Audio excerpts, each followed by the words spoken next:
Сәлем достар. Бүгін менің денсаулыққа 365 күн атты челленджімнің 25-ші күні.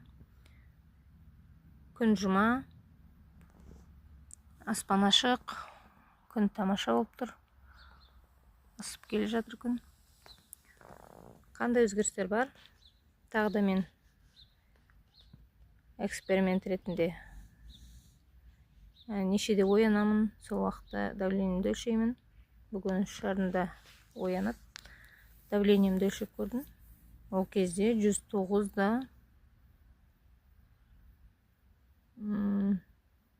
94 болып тұрды. Және одан кейін қайтадан ұйықтауға жаттым. Мен лопух соғын ішіп алдым. Қазір мен қай уақытта оянамын, менің организмім су сұрап тұрады екен. Соны байқадым, шөлдеп тұрам. Лопух соғын бір стакан суға, толмай, жылы суға лопух соғын 2 қасық құямын да араластырып ішіп аламын. Содан кейін қайтадан ұйқыға жаттым, ұйықтадым. Таңғы 7-де ояндым. Қайтадан өлшеген кезде бір ретінде 131-де 101 болды. Тағы бір ретінде 129-да, өтірік айтпасам 94 болды. Одан кейін тік отырып, ешқайжан қыспай, яғни аяқты кішкене тізесін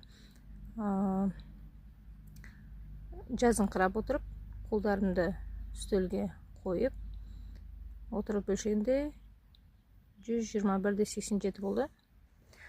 Альхамдулилля, шексіз тәуба Аллах тағала. Денсаулығым жақсарып келе жатқан сияқты.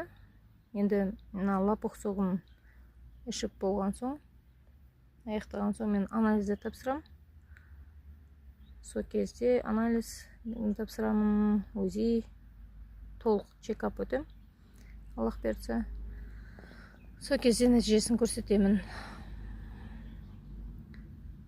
Денсаулықтарыңызға өте қатты мән беріңіздер.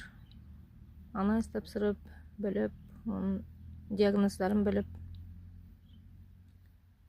міндетті түрде денсаулық әркімге өзіне аманат. Дендеріңіз сау болсын, бақытты болыңыздар. Күндеріңіз мәнді, сәнді, берекелі өтсін.